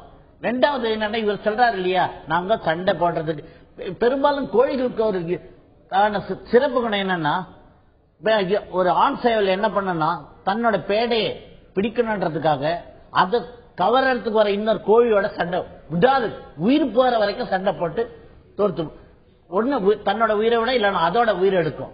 அதான் சேவல் சண்டைன்னு சொல்லாங்க. ரெண்டு பேரும் நண்பர்கள் ரெண்டு பேரும் அடிச்சுப்பான், போயிட்டு வந்து அடிச்சுப்பான். அதான் கோழி சண்டை போடுற மாதிரியாங்க.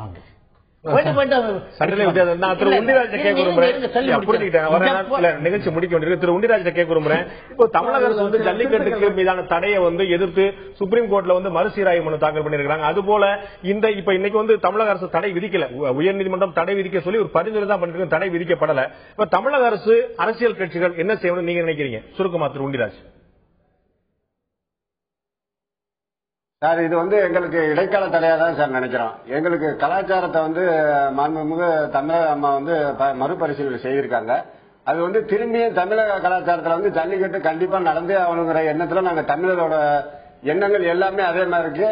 அதே மாதிரி எங்க இயக்கத்தின் சார்பாகவும் தலைவர் நிதிஷ்குமார் எங்க சார்பாக திரும்பி மறுபரிசீலனை செய்யற மாதிரி இருக்கோங்க. அதனால ஜல்லிக்கட்டு வந்து தமிழ்நாட்டுல வந்து முறைப்படி கண்டிப்பா தமிழக அரசு திரும்பி நடத்தி கொடுக்கணும்னு நாங்க எல்லாம் எதிர்பார்த்துக்கிட்டு இருக்கோம் சார். ஜல்லிக்கட்டு நடத்தி எங்களோட சுருக்கமாக இந்த நிகழ்ச்சி பற்றி, இந்த நோக்கம் பற்றி, இந்த விவாதம் பற்றி, அதுல உங்களுடைய பார்வை பற்றி சுருக்கமாக திரு தங்கராஜ் இறுதியான கருத்துக்கள்.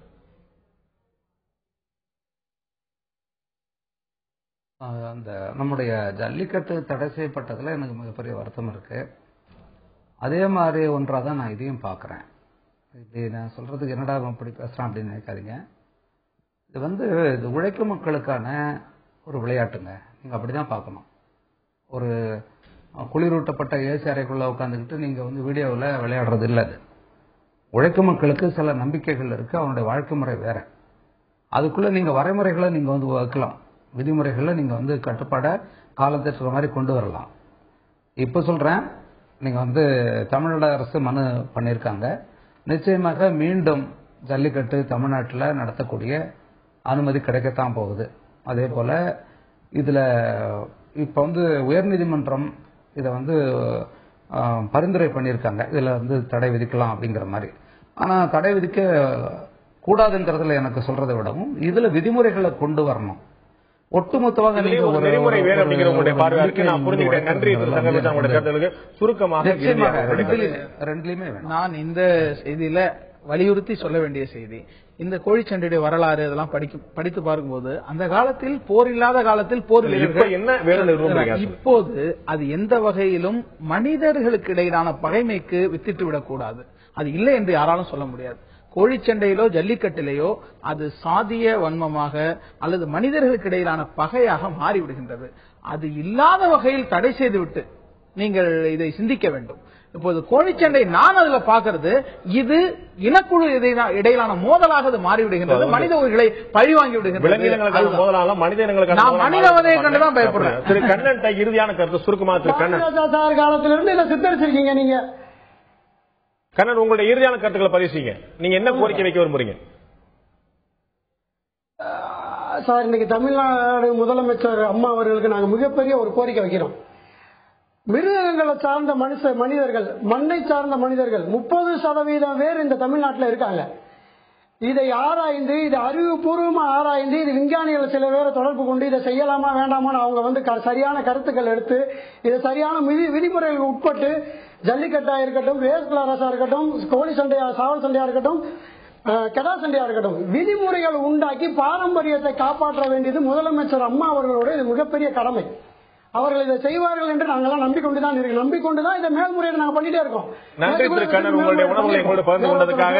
இது தமிழக அரசு இதை பரிசீலனை செய்ய வேண்டும் அப்படிங்கிற உங்களுக்கு கோரிக்கையா இருக்குது. மக்களுடைய பார்வை என்னவா இருக்குது? இந்த ஜல்லிக்கட்டு, இந்த சேவல் சண்டைக்கான தடைக்கு உயர்நீதிமன்றம் பரிந்துரை செய்திருக்கு தமிழக அரசுக்கு. இதை மக்கள் எப்படி பார்க்கிறார்கள்? குறுஞ்செய்தி மூலமாக கேட்டதும் அவர்களுடைய பதில் என்ன? இப்போது பார்க்கலாம்.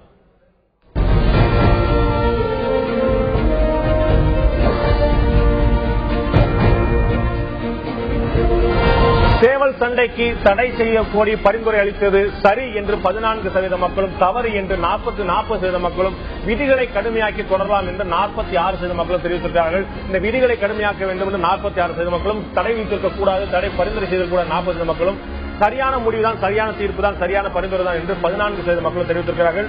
மக்களுடைய முடிவு, மக்களுடைய பார்வை நீதிமன்றத்துக்கும் தமிழக அரசின் பார்வை வைக்கப்படுகிறது. நீதிமன்றம் என்ன பரிந்துரை செய்கிறது, தமிழக அரசு என்ன முடிவெடுக்கிறது என்று பொறுத்திருந்து பார்க்கலாம். இந்த நிகழ்ச்சியில் கலந்து கொண்ட அனைத்து விருந்தினருக்கும் நன்றி. பார்த்த உங்களுக்கும் நண்பர்களே.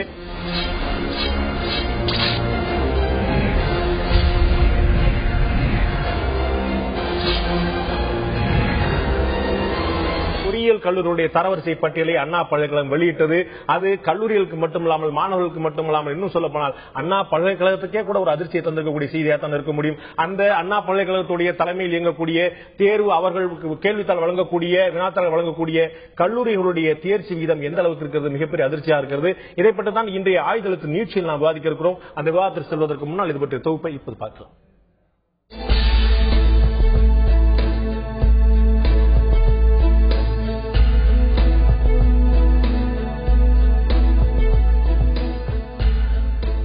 திருப்பூரை சேர்ந்த பூபாலசுவாமி என்பவர் சென்னை உயர்நீதிமன்றத்தில் தாக்கல் செய்த பொதுநல வழக்கில் தமிழகம் முழுவதும் சுமார் 550 இன்ஜினியரிங் கல்லூரிகள் உள்ளன. இதில் 29 கல்லூரிகள் தவிர மற்றவை சுயநிதி கல்லூரிகள். இதில் எத்தனை கல்லூரிகள் தரமாக உள்ளது என்ற விவரம் தெரியவில்லை. எனவே மாணவர்கள் தகுதியான இன்ஜினியரிங் கல்லூரிகளை தேர்வு செய்ய வசதியாக அங்கீகாரம் உள்ள கல்லூரிகளின் விவரங்கள், அவற்றின் தரவரிசை பட்டியலை வெளியிட அரசிற்கு உத்தரவிட வேண்டும் என்று கோரியிருந்தார். இந்த மனுவை விசாரித்த நீதிமன்றம் தமிழகம் முழுவதிலும் உள்ள கல்லூரிகளில் கடந்த ஆண்டு மாணவர்களின் தேர்ச்சி விகிதம், கல்லூரியின் தரவரிசை மற்றும் மாணவர்களின் ரேங்க் குறித்து அண்ணா பல்கலைக்கழகம் பட்டியல் தயாரித்து இணையதளத்தில் வெளியிட வேண்டும் என்று உத்தரவு பிறப்பித்திருந்தது. இந்த வழக்கை உச்சநீதிமன்றமும் ஒரு சில நிபந்தனைகளுடன் உறுதி செய்தது. இதைத் தொடர்ந்து ஒட்டுமொத்தமாக மாணவர்களின் தேர்ச்சி விகிதம், பாடவாரியாக மாணவர்களின் தேர்ச்சி விகிதம், பொறியியல் கல்லூரி துவங்கப்பட்ட ஆண்டு முதல் தற்போது வரையான தேர்ச்சி விகிதம் என்று 3 விதமான தரவரிசை பட்டியலை வெளியிட்டுள்ளது அண்ணா பல்கலைக்கழகம். மாணவர்களின் தேர்ச்சி விகிதத்தை மையமாக கொண்டு தயாரிக்கப்பட்டுள்ள இந்த தரவரிசை பட்டியல் பல்வேறு விவாதங்களை கிளப்பியுள்ளது. பல லட்சம் இன்ஜினியரிங் பட்டதாரிகள் சம்பந்தமில்லாத துறைகளில் குறைந்த சம்பளத்தில் பணிபுரிவதற்கு காரணம் அவர்கள் முழு தகுதியுடன் இல்லை என்றும், புற்றீசல் போல் பெருகிவிட்ட தகுதியில்லாத பல கல்லூரிகள் திறமையான இன்ஜினியர்களை உருவாக்க தவறிவிட்டது என்று குற்றம் சாட்டி வருகின்றனர் கல்வியாளர்கள். இந்நிலையில் அரசு சார்பில் வெளியிடப்பட்டுள்ள தரவரிசை பட்டியல் தேர்ச்சி விகிதத்தை மையமாக கொண்டிருப்பது கல்வியாளர்கள் மத்தியில் கடும் அதிர்ச்சியை ஏற்படுத்தியுள்ளது. அரசின் இந்த தரவரிசை பட்டியலால் கல்லூரிகள் திறமையான இன்ஜினியர்களை உருவாக்குவதற்கு பதிலாக குமாஸ்தாக்களை உருவாக்கிவிடும் அபாயம் ஏற்படும் என்று அச்சம் தெரிவித்துள்ளனர். ஏற்புடையதுதானா இன்ஜினியரிங் கல்லூரி தரவரிசை? ஏற்புடையதானா இந்த தரவரிசை என்றுதான் இந்த ஆய்தெழுத்து நீட்சியுடைய பிரதானமான ஒரு புள்ளியாக இருக்கிறது. இந்த நிகழ்ச்சி நம்முடைய அண்ணா பல்கலைக்கழகத்துடைய முன்னாள் டீன் திரு பாலு அவர்கள் முனைந்திருக்கிறார். உங்களை இந்த நிகழ்ச்சிக்கு வரவேற்கிறேன் பாலு. முதல் கட்ட தகவலான தெரிஞ்சுக்க விரும்புறது, இந்த பட்டியல் இதற்கு முன்னாடும் கூட வெளியிடப்பட்டது. இப்போ தேர்ச்சி விதப்படி வரக்கூடியது ஒரு 4-5 வருஷத்துக்கு முன்னாடி நினைக்கிறேன், என்னோட ஞாபகம் சரியா இருந்தா. அப்போ தரவரிசை பட்டியல் சொல்லி வெளியிடப்பட்டது. அப்ப அதனால ஒரு சர்ச்சைகள் இருந்து எங்களோட கல்லூரிக்கு ஆள் வர்றாங்க போன்னு சொல்லிட்டு ஒரு பிரச்சனை எல்லாம் அதை வெளியிடுவது நிறுத்தியது. இன்னும் சொல்லப்போனா அந்த கல்லூரி அண்ணா பல்கலைக்கழகம் 4ஆக பிரிக்கப்பட்ட பிறகு அந்த நடைமுறை நின்றுவிட்டது. இப்ப உச்சநீதிமன்ற உத்தரவின்படி மீண்டும் இந்த தரவரிசை பட்டியலை வெளியிட்டு சொல்றாங்க. இயல்பா பார்த்தா மாணவர்கள் எந்த கல்லூரியில சேர்றது அப்படின்னு தவிக்கும் போது இப்படி ஒரு தரவரிசை அப்படிங்கிறது ஏதாவது ஒரு ரூபத்துல இருந்தா மாணவர்களுக்கும் பெற்றோர்களுக்கும் அது சாதகமான அம்சமா தானே இருக்க முடியும். இது நீதிமன்றத்தின் தீர்ப்பை பத்தி நம்ம பேசவே முடியாது. நானும் பேசல, நீங்களும் பேசல. அண்ணா பல்கலைக்கழகத்தின் இது என்னன்னு பெற்றோர்களுக்கு ஏதாவது ஒண்ணு வேணும்னு நினைச்சிட்டு யாரோ ஒருத்தர் ஒரு கேஸ் போட்டு அவரோட ஒடியை பத்தி இப்ப பேசவே போறது இல்லை. தரம்னு நம்ம சொல்ல வரும்போது தமிழ்ல ஒண்ணு சொல்லுவாங்க, எஞ்சான் உடம்புக்கு சிரசே பிரதானம்னு சொல்லுவாங்க. சிரசு மட்டும் போருமா? பிரதானம் அவ்வளவுதான். பிரதானம் தான் சொல்லி இருக்கிறாங்க. ஆக்சிலரிஸ் இன்னும் நிறைய இருக்கு. உடல்ல இருக்கிற எல்லா உறுப்பும் பங்கன் ஆனாதான் நல்ல மனிதன்னு சொல்ல போறோம். பிரதானம்னு சொல்றது மாணவருடைய தேர்ச்சி விகிதத்தை வச்சு மட்டும் பண்ணிட்டீங்க. இல்ல, ஆனா அது ஒரு பிரதானமான அம்சம் தானே. அதே ஒரு சின்ன ஒரு குறை என்னோட சொந்த கருத்து என்னன்னா, இப்போ ஒரு கல்லூரியில இந்த வருஷம் 2014 100 மாணவர்கள் சேர்க்கிறாங்கன்னு வச்சுக்கோ. அவன் வெளியில வரப்போறது 2018 தான் வரப்போறான்.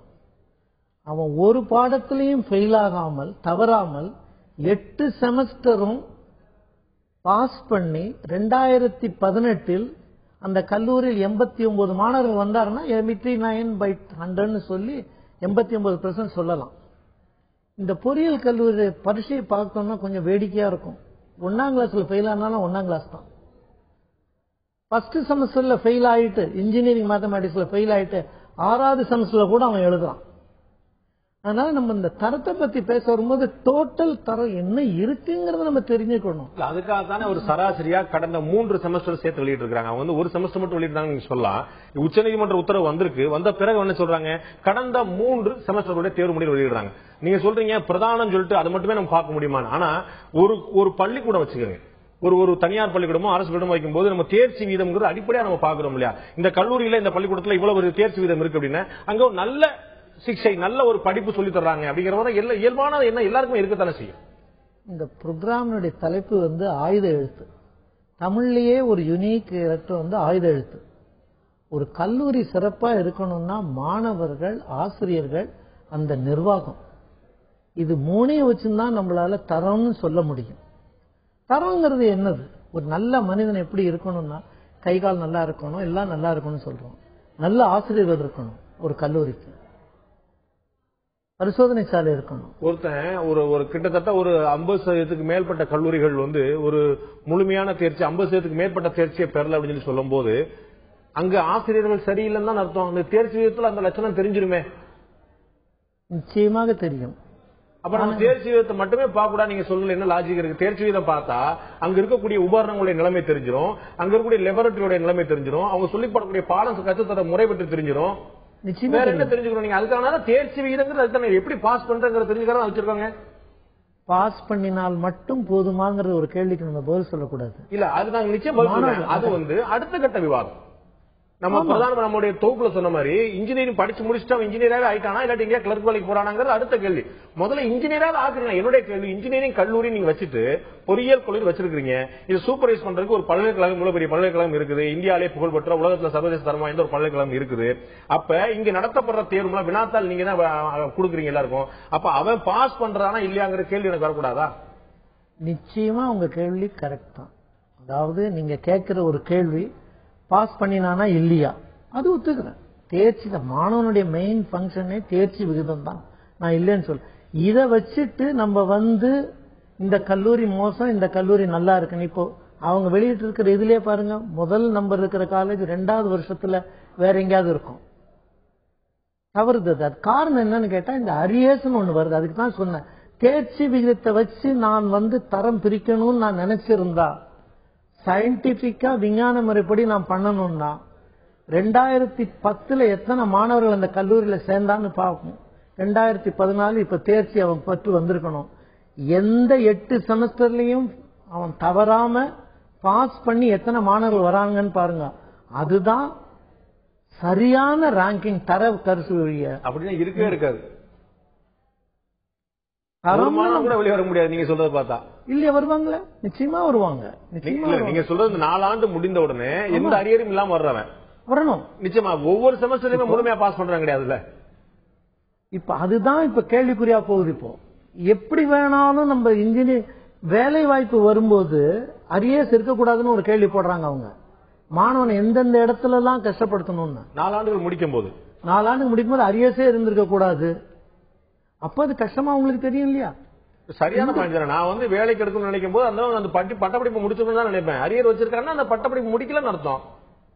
அரியர்ஸ் நம்ம வந்து பாஸ் பண்ண வைக்கிறோம், அரியர்ஸ் எழுதுன்னு சொல்றோம். 1ஆம் கிளாஸ் மாணவன் ஃபர்ஸ்ட் ஸ்டாண்டர்ட்ல பையன் ஃபெயில் ஆனா ஃபர்ஸ்ட் ஸ்டாண்டர்ட்ல தானே வைக்கிறோம், 2ஆம் கிளாஸ் போக முடியாது.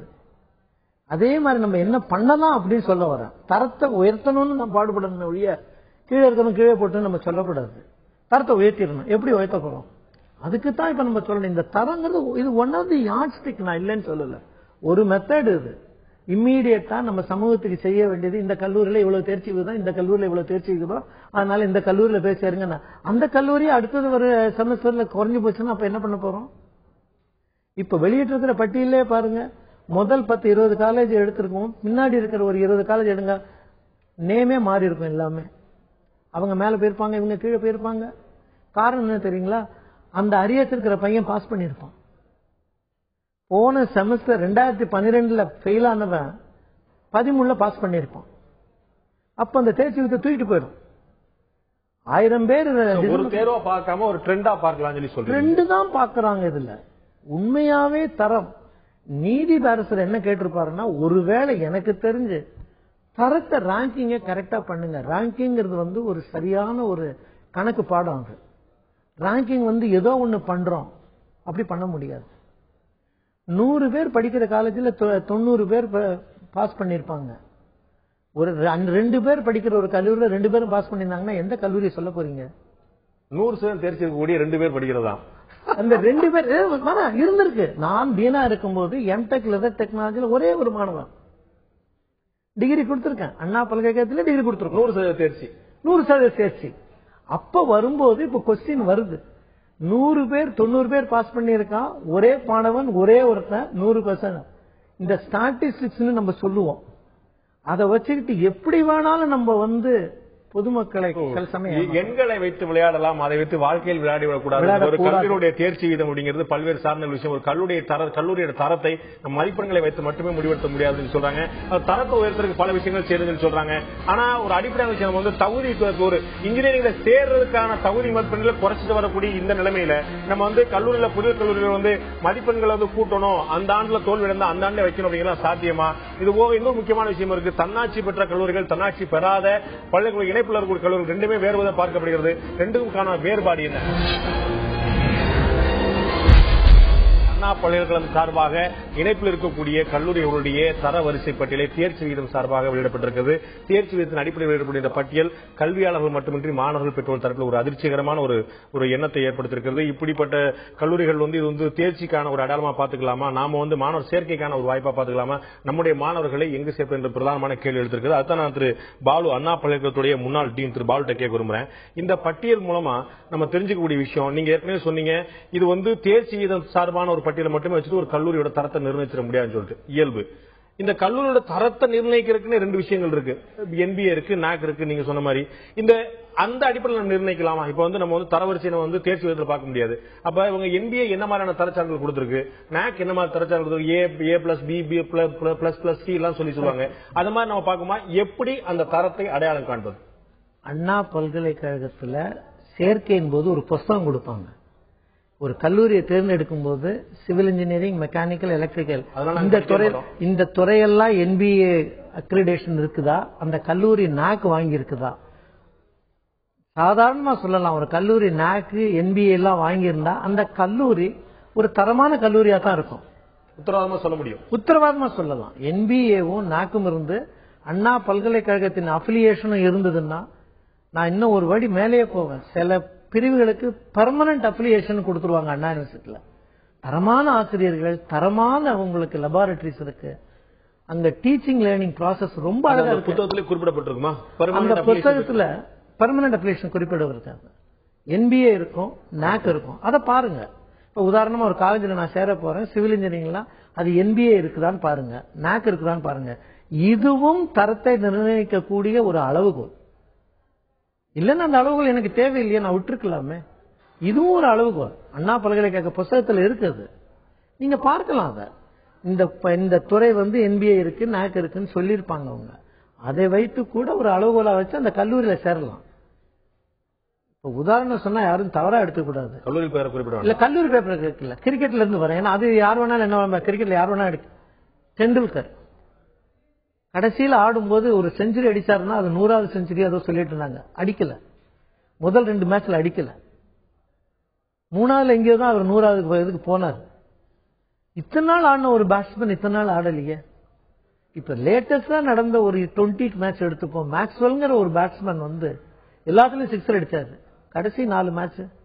அதனால அந்த பேட்ஸ்மேன் நம்ம குறை சொல்லக்கூடாது. இல்ல, நல்லா தானே ஆடுவாரு. அவங்க எல்லாம் விளையாட்டு சார், காசு சார், அவங்க வந்து காசு வாங்கிட்டு போயிருவாங்க. நான் வந்து இந்த வருஷம் அந்த 5 வருஷமா வந்து என்னோட கல்லூரி தரம் சரியில்லை, அடுத்த 5 வருஷத்தை என் தரத்தை நான் சரி பண்ணிடுறேன், நாக் வாங்கிடுறேன், அண்ணா அப்ளிகேஷன் வாங்கிடுறேன், ஏன் பிள்ளைய படிக்க வச்சுன்னா அந்த 5 வருஷம் அதுக்கு யாரு பாப்பாத விளையாட்டு இது ஒண்ணா? அதுக்கு தான் NAC NBA இரண்டையும் முதல்ல பாருங்க. தரமான கல்லூரிக்கு ஒரு 5 வருஷம் கழிச்சு தான் அந்த NAC வருவாங்க, NBA-க்கும் அதுக்கு தான் வருவாங்க. 5 வருஷம். புதிய கல்லூரியோட நிலைமை என்ன ஆகுது? புதிய கல்லூரிகள் தொடர்ந்தாங்கன்னா உடனே போய் சேர்றதுங்கிறது வந்து கொஞ்சம் யோசிக்கணும். தரமான கல்லூரிகள்ல பழைய கல்லூரிகள் இல்லாத விஷயங்கள், நல்ல விஷயங்கள் இருக்காதுன்னு நீங்க துராமா சொல்லிட முடியுமா? புதிய கல்லூரிகள் திறக்கப்படும் போது 50% எனக்கு தெரிந்த என்னுடைய அனுபவத்தில் சிறந்த ஆசிரியர்கள் எடுக்கிறது ரொம்ப கஷ்டம். புதிய கல்லூரி சிறந்த ஆசிரியர்கள் வர்றது கொஞ்சம் யோசிக்கணும். வரமாட்டாங்க. எல்லா கல்லூரியிலுமே அப்படித்தான் ஆரம்பிக்கும். அண்ணா பல்கலைக்கழகம் கிடைத்திருக்கக்கூடிய இந்த பெருமை வந்து ஒரு நாள்ல வந்தது இல்லையா? பல்கலைக்கழகம் துவங்கிய ஆண்டுல வந்தது இல்லையா? துவங்கிய ஆண்டுல வராது. புதிய கல்லூரிகளை தேர்ந்தெடுக்கும் போது முதல்ல போய் அந்த கல்லூரியினுடைய அமைப்புகள், கட்டட அமைப்பு, லெபார்டரி எல்லாமே வந்து கொஞ்சம் கொஞ்சமா தான் வரும். கல்லூரிக்கு போய் பாருங்கன்னு சொல்றீங்க. முதல்ல கல்லூரி போய் பாருங்க, ஒன்னும் தவறு கிடையாது. 2வது கல்லூரி பார்க்கும்போது அதுலயே முன்னாடி அண்ணா பல்கலைக்கழகத்தை நாங்க பண்ணிருக்கோம் 2002ல. முதல்ல கல்லூரிக்குள்ள போகும்போது யாருமே இல்லைன்னா ஒரு ரிசப்ஷன் ஒண்ணு இருக்கணும், வெல்கம். அதுக்கே நாங்க 5 மார்க் கொடுத்துருக்கோம். கல்லூரி நல்லா இருந்ததுன்னா 2 பேர் இருப்பாங்க, இந்த கல்லூரியை பத்தி சொல்லுவாங்க. ஒரு கல்லூரியுடைய தரத்தை நம்ம நிர்ணயிக்க போதுன்னா அந்த கல்லூரியில படிச்ச யார் பெரியவங்க இருக்காங்கன்னு பாருங்க. இப்ப உதாரணமா நான் ஏசி கல்லூரியில நான் படிக்கும்போது நான் சொல்லணும்னு நினைச்சீங்கன்னா இந்தியா சிமெண்ட்ஸ், முருகப்பா குரூப், இவங்கெல்லாம் ரொம்ப பெரியவங்க. அந்த கல்லூரி தான் படிச்சாங்க. கல்லூரி பேரை குறிப்பிட வேண்டாம். ஆனா நான் எதுக்கு சொல்ல வரேன்னா அந்த கல்லூரியில் படிச்சவங்க பெரியவங்க எல்லாம் இருப்பாங்க. அலுமினி எப்படி இருக்காங்கன்னு பாருங்க. இனிமே நாங்க படிச்ச அந்த கல்லூரி பெரிய கல்லூரி ஆக்கிடுறோம். அது வந்து ரிஸ்க்னு பேரு. அதாவது MBA சொல்லுவோம் ரிஸ்க் அண்டர் அன்சர்டனிட்டி. நீங்க ரிஸ்க் எடுக்க போறீங்க அண்டர் அன்சர்டனிட்டி எடுங்க. உங்களுக்கு யோகம் இருந்து அந்த கல்லூரி கொஞ்சம் நல்லாவே வர்ற கல்லூரியா இருந்ததுன்னா உங்களுடைய இதுல வந்து தன்னாட்சி பெற்ற கல்லூரிகள், தன்னாட்சி அதிகாரம் கொண்ட கல்லூரிகள், தன்னாட்சி அதிகாரம் இல்லாம அண்ணா யூனிவர்சிட்டி அஃபிலியேஷன் உள்ள கல்லூரி, இதுக்கான வித்தியாசம் என்ன? இதுல வந்து என்ன சிக்கல் இருக்கு? நம்ம அதை வந்து எப்படி பார்க்கணும்? அதை ஒரு ஒழுக்கமும் கட்டுப்பாடும் மிகுந்த கல்லூரிகளா அதை பார்க்கணுமா, அல்லது அண்ணா யூனிவர்சிட்டியுடைய சூப்பர்விஷன் இல்ல அப்படிங்கன்னா கவலையோட பார்க்கணுமா? அட்டானமஸ் சொல்ற அந்த தன்னாட்சி கல்லூரியில ஒன்றே ஒன்றுதான் அதற்கு தன்னாட்சி. பாடத்திட்டங்களை வகுக்கிறது அவங்களுக்கு தன்னாட்சி உண்டு, பரீட்சை நடத்துவது தன்னாட்சி உண்டு. மற்ற எதற்குமே அதற்கு கிடையாது. நீங்க வாங்க போற கட்டண தொகை அதுதான் இருக்கணும். தன்னாட்சின்னு வரும்போது இன்று நான் வந்து ஒரு புதிய பாடத்திட்டத்தை முக்கியமான விஷயம் கவலைப்படுறது கரிக்குலம் தானே. நீங்க வந்து என்ன மாதிரியான பாடத்திட்டங்கள் வகுக்க போறீங்க, என்ன மாதிரி கேள்வி வினாத்தாள் வகுக்க போறீங்கிறது அந்த ரெண்டுமே அவங்கள்ட்ட இருக்க விடிக்கும் போது இது அண்ணா பல்கலைக்கழகத்துடைய இணைப்பு கல்லூரிகளை விட நல்லா இருக்கக்கூடிய வாய்ப்பு இருக்கா? இல்ல பிரிஃபரன்ஸ் எப்படி இருக்கும்னு சொல்லிட்டு உங்களுக்கு ஏதாவது ஐடியா இருக்கா? நீங்க வந்து அட்டானமஸ் கல்லூரிக்கு ஒரு பிரிஃபரன்ஸ் கொடுக்கலாம். ஏன்னா அதனுடைய தரம் அதிகம், அதனாலதான் பல்கலைக்கழகத்தை இணைப்பு பெற்ற கல்லூரிகளை விட தன்னாட்சி பெற்ற கல்லூரிகள் அதோட வந்து தகுதியும் திறனும் அதிகம். அதனாலதான் தன்னாட்சி கொடுக்கிறோம். தன்னாட்சி எப்படி கொடுப்போம்? தோளுக்கு மிஞ்சினா தோழன்னு தமிழ்ல சொல்லுவாங்க. இது இனிமேல் இது யூனிவர்சிட்டி போன்ற இருக்கும். ஆகவே இதற்கு தன்னாட்சி கொடுப்போம். ஆசிரியர்கள் மிகச்சிறந்த ஆசிரியர்கள், மிகச்சிறந்த பரிசோதனை சாலை, வசதிகள் அதிகம், மாணவர்களுக்கு வேண்டுங்கிற வசதிகள் அதிகம், ஆராய்ச்சி கட்டுரை படிப்பதற்கு தேவையான புதிய லெபார்டரிஸ் இருக்கவங்க. அதனாலதான் நம்ம தன்னாட்சி கொடுக்கிறோம்.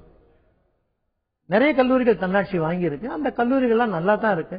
அதனுடைய இதை கொடுக்கல, இவங்க தரவரிசையை கொடுக்கல. காரணம் என்னன்னா அது வந்து அவங்களுக்கு தன்னாட்சி கொடுத்தாச்சு. இனிமே போய் அதை போய் நம்ம வந்து தரத்தை பிரிக்க முடியாது. இறுதியா சுருக்கமா உங்கள்கிட்ட தெரிஞ்சுக்க ஒரு முறை, இந்த மாணவர் தேர்ச்சி பட்டியல் மூலமா வழங்கப்பட்டிருக்கக்கூடிய தரவரிசை பட்டியல நம்ம எப்படி பார்க்கணும்? ஒரு சேர்க்கைக்கு இதை மட்டும் அடிப்படையா பார்க்கலாமா? வேற என்னென்ன விஷயங்கள் பார்க்கணும்? சுருக்கமாக மீண்டும் ஒரு முறை. இருக்குமா, கல்லூரியில ஆசிரியர்களை பாருங்க, முதல்வர் எப்படி இருக்காருன்னு பாருங்க. நேற்று தான் எஜுகேஷன் சைடுக்கு வந்திருந்தாருன்னா கொஞ்சம் யோசிக்க வேண்டிய விஷயம். நல்ல ஆசிரியர்கள் இருக்காங்களா பாருங்க, பரிசோதனை சாலை இருக்குதான்னு பாருங்க, வாசக சாலை இருக்குதான்னு பாருங்க, அந்த கல்லூரியில ஆராய்ச்சிக்கு வேணுங்கிற வசதி எல்லாம் இருக்கான்னு பாருங்க. ரொம்ப முக்கியமானது, வீட்டுல இருந்து ரொம்ப தூரம் போகாத ஒரு கல்லூரியை தேர்ந்தெடுங்க. அதுதான் என்னுடைய வீட்டு பக்கத்துல. மாணவன் 30 கிலோமீட்டர் தினமும் போயிட்டு 30 கிலோமீட்டர் வந்தான்னா வீட்டுல படிக்கக்கூடிய நேரம் 2 மணி நேரம் தான் கிடைக்கும். அது வந்து ஒண்ணு வீட்டை மாத்திருங்க, இல்லாட்டி கல்லூரி மாத்திருங்க சொல்றீங்க. அந்த அர்த்தத்துல சொல்ல வரல. மாணவன் படிக்கணும், கஷ்டப்பட்டு தான் படிக்கணும், நான் இல்லைன்னு சொல்லல. ஆனால் இங்க இருந்து அங்க எங்கேயாவது போய் ஹாஸ்டல்ல படிக்கிறது. ரெண்டாவது, ஹாஸ்டல் வசதி இருக்கான்னு பாருங்க. கொண்டு போய் விட்டீங்கன்னா மாணவனுக்கு என்னதான் இருந்தாலும் ஆரோக்கியம் முக்கியம். கவனிக்க வேண்டிய விஷயங்கள் பல இருப்பதா நான் புரிந்து கொள்றேன். நன்றி திரு பாலு, உங்களுடைய கருத்துக்களை பகிர்ந்து கொண்டதுக்காக. நம்ம முக்கியமான விஷயம் பார்த்தோம், நம்மளுடைய அண்ணா பல்கலைக்கழக தேர்ச்சி வீதம் சார்பாக அதன் அடிப்படையில் வெளியிட்டிருக்கக்கூடிய தரவரிசை பட்டியலை மட்டுமே பார்க்க வேண்டியதில்லை. அது நிச்சயமாக ஒரு கவனிக்க வேண்டிய அம்சம், மாற்று கருத்துக்கே இடமில்லை. அது மட்டுமே இல்ல, தங்களுடைய குழந்தைகளை சேர்க்கும் போது, சீசன் தொடங்கி இருக்குது, தங்களுடைய குழந்தைகளை சேர்க்கும் போது, மாணவர்களை சேர்க்கும் போது, மாணவர்கள் சேர்க்கும் போது கவனிக்க வேண்டிய விஷயங்கள் பல இருக்கின்றன. அதை பாலு குறிப்பிட்டார். நீங்கள் அனைவரும் அதனால் பலனடைந்து நம்புகிறேன். மீண்டும் இன்னொரு நிகழ்ச்சி சந்திக்கும் வரை உங்களிடம் விடைபெற்றுக் கொள்வது நன்றி, வணக்கம்.